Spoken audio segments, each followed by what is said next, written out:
Hey there, this is Jodi Clock, and welcome to my podcast, I Woke Up Dead, Now What? In our conversations, we'll talk about real issues that everyday people face should they wake up dead without a life after death plan in place.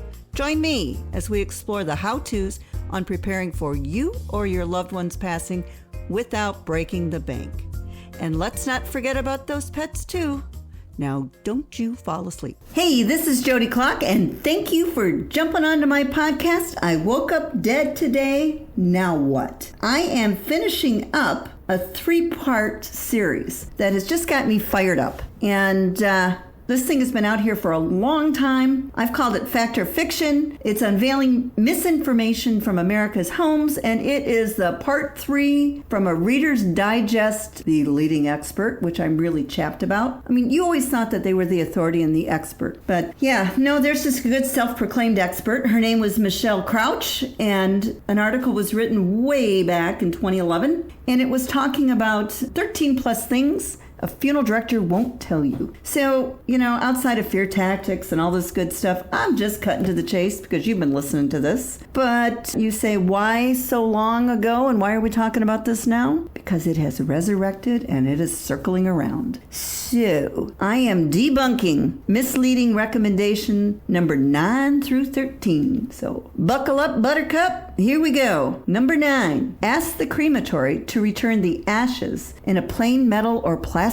container, not one stamped temporary container. That's just sleazy tactics to get you to purchase an expensive urn. Okay, so here's the fact. When you choose a cremation, you're going to meet with your funeral director or a certified arranger. Why? Well, they're legally responsible for overseeing the entire process. So depending on your state and the funeral home you choose, the cremation may be done all on one site, or it may be done on a sister company and outsourced, or completely outsourced to a separate crematory. None of that is wrong. Let me repeat. Just because they outsource does not make it a bad cremation. It just means sometimes, they can't afford to own and operate their own crematory. Regardless, each crematory, my voice is scrappy, has their own standards and protocols, and they have their own laws, which are state regulated. So what that means is that crematory has to mind their own P's and Q's and cover their rear end to make sure that when your loved one comes into their care, that loved one is treated with dignity and respect and handled appropriately and contained appropriately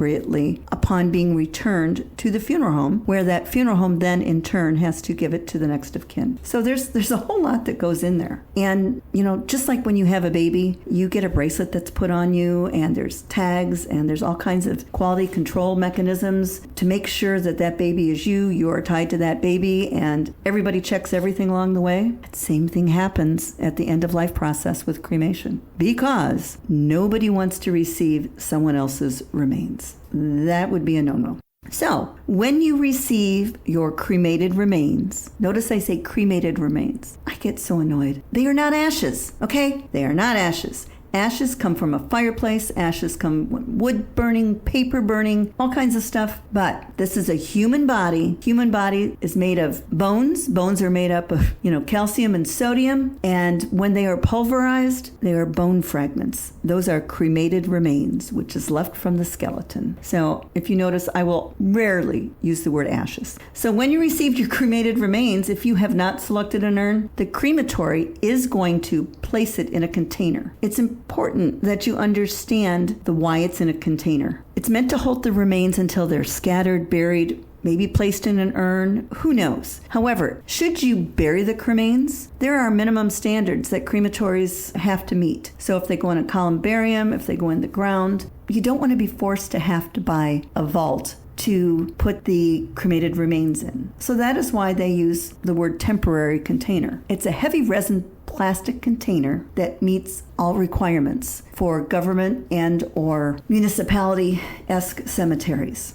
If you're a kid, do you remember riding your bike and looking at old cemeteries and the grounds being uneven and the monuments and markers kind of being everywhere? That's because the ground is uneven, because caskets and cremated remains, but wasn't cremation much back then, but caskets were placed in the ground without a vault. Therefore, the ground wasn't level and the vault caved in. So that is the sole purpose for a vault, a grave liner, and or even a temporary container. It is to keep the ground sturdy. Make sense? Okay, we're off to number 10. Shop around. Shop around, shop around, shop around. No, let's jump around. Shop around. Prices at funeral homes vary widely, with direct cremation costs starting at $500 at one funeral home and $3,000 down the street. Federal law requires that prices be provided over the phone. Okay, so here is the fact, my friends. I love this one. The FTC, which is the Federal Trade Commission, requires that all prices are legally disclosed in a general price list. The cost of a cremation from start to finish does vary significantly, and it varies from state to state. It varies from town to town. Typically, coastal regions are much less because there's a higher volume of people versus in the Midwest or the Bible Belt. But what is concerning about that broad statement is that people are basing that decision on price and not comparing apples to apples. There are legalities that are involved. Natural gas is expensive. Just the upkeep alone of a retort, which is the cremation machine, is so very expensive. Now, there's some truth in the statement. Prices are less in the metropolitan cities. Well, again, volume is the factor. Where there's high density of people, you can divide the cost of what you need to break even or have a fair price for a profit. But when prices are too good to be true, you've got to ask that question, why? I mean, how many cemeteries, crematories have ended up on Dateline?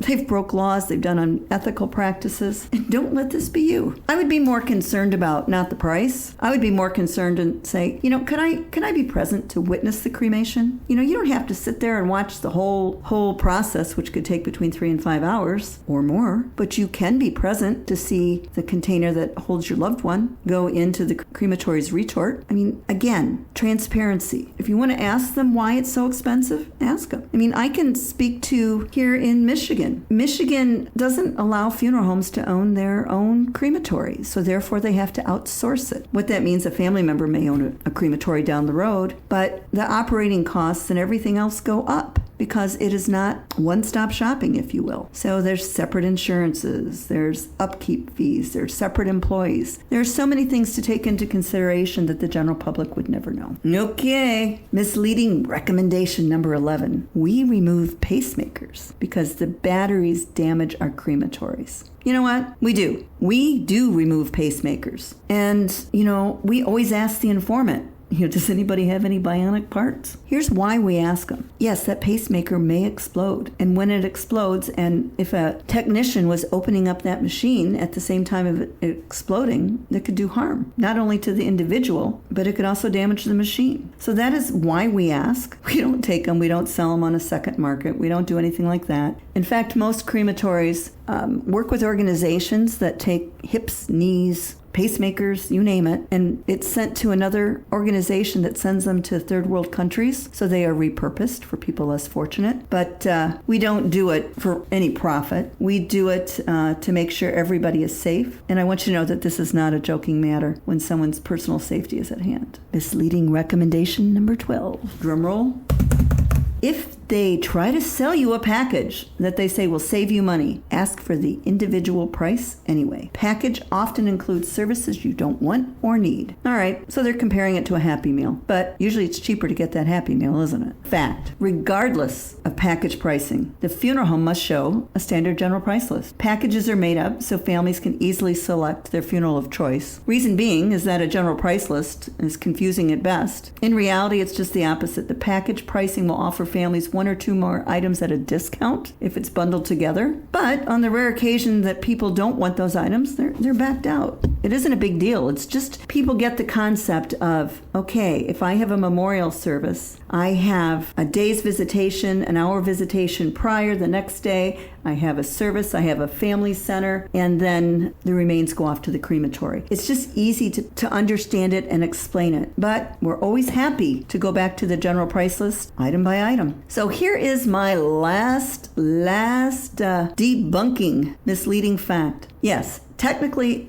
I'm an undertaker or a mortician, but a funeral director has a nicer ring to it. I don't even know why this one was put in there. I mean, who cares? Fact. Legally, a licensed funeral director has a mortuary science license. Okay? Those are the people who can practice being a mortician. Okay? All right, years ago, it might have been great to say mortician, but those are the days of Lurch and Morticia and Cousin It and Dracula and caskets. The names have evolved over the years, but who cares? I mean, it's no different than a meteorologist, and the general public calls it a weatherman. So I guess in conclusion, at the end of the day, society as a whole is death adverse. They don't want to talk about it. It creeps people out. What I don't understand is why don't people place more emphasis on the questions to ask the caretakers, the physicians? People will believe them blindly, and they are scammed. Heck, look at construction workers. I mean, somehow when it comes to death, they feel that, funeral directors or funeral homes or professionals in death care are going to take advantage of them. And you know what? Most of these funeral homes and death care professionals have been in business for centuries. And there's a reason. They have built their reputation on trust, empathy, their pool of knowledge, and always doing the right thing. But here's what I know to be true, and here's some things I'd like you to think about. The funeral profession, say what you want. We're kind, we're caring. Most people take over a family business even if they don't want to do it. They're the prodigal son or daughter that, wants to make their family happy, and they realize they can have a comfortable life. Most funeral homes are small businesses. They've lived in the community their whole life, and they've just learned to serve and give back to the community. This one really just gets me going. People don't barter with their doctor or their dentist, their surgeon. Why do people try to barter with the funeral director? I mean, think about it. They got people that got to get up 24/7, 365, and they got a job that a lot of people don't want to do. So why are we discounting it? People don't realize that if they pre-arrange their funeral in advance, they can guarantee their future funeral at today's prices. They're saving hundreds of dollars. And then the anxiety is taken out.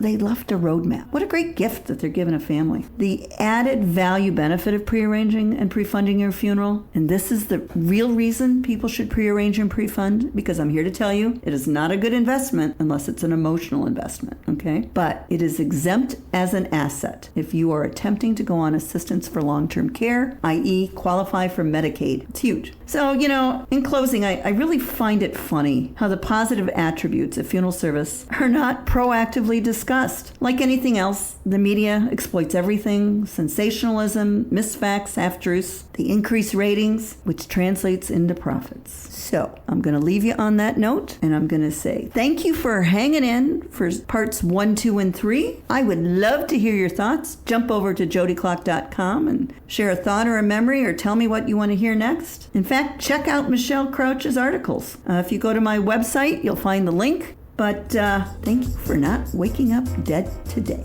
Hey, if you're hearing this message, you've listened to the entire episode, and for that I want to thank you, and I am so glad you didn't wake up dead today. Please jump over to jodiclock.com and download your free copy of my family care plan.